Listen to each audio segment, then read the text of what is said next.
اعوذ باللہ من الشیطان الرجیم بسم اللہ الرحمن الرحیم۔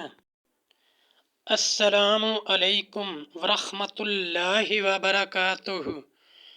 طالب علم ساتھیوں، اس سے پہلے والی ویڈیو میں ہم نے سورہ بقرہ کی آیت نمبر 51 کا ترجمہ اور تفسیر پڑھی۔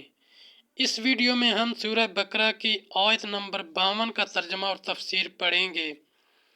فرمانے عالی شان ہے کہ علم حاصل کرنا ہر مسلمان مرد عورت پر فرض ہے۔ اے اللہ ہمارے علم میں اضافہ فرما، آمین۔ سورہ بقرہ آیت نمبر 52۔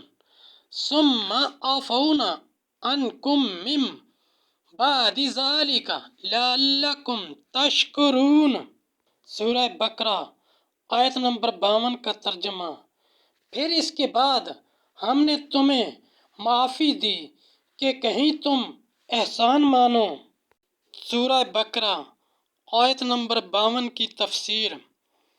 عفو کی کیفیت یہ ہے کہ حضرت موسیٰ علیہ السلام نے فرمایا کہ توبہ کی صورت یہ ہے کہ جنہوں نے بچھڑے کی پرستش نہیں کی ہے وہ پرستش کرنے والوں کو قتل کریں، اور مجرم برضا و تسلیم سکون کے ساتھ قتل ہو جائیں۔ وہ اس پر راضی ہو گئے۔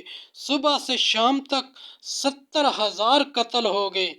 تب حضرت موسیٰ و ہارون علیہ السلام بقضا اور رازاری بارگاہ حق کی طرف ملتجی ہوئے۔ وحی آئی کہ جو قتل ہو چکے شہید ہوئے، باقی مغفور فرمائے گئے۔ ان میں کہ قاتل و مقتول سب جنتی ہیں۔ مسئلہ شرک سے مسلمان مرتد ہو جاتا ہے۔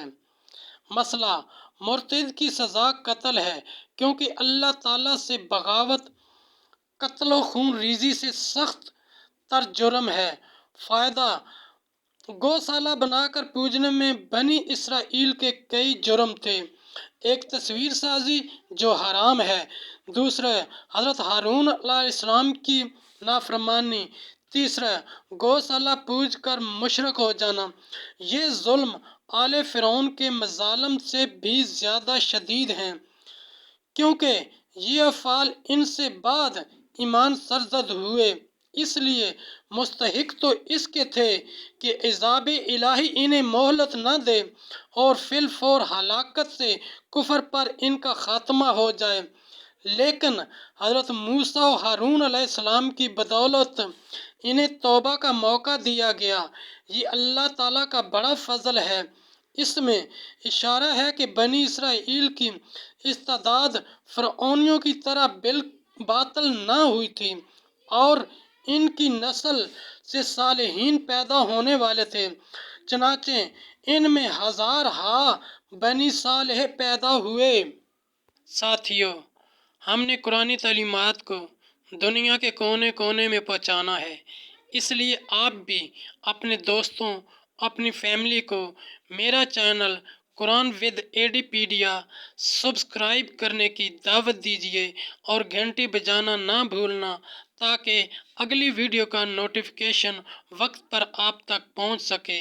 اللہ کریم ہم سب کی نیک اور جائز حاجات پوری فرمائے، آمین یا رب العالمین۔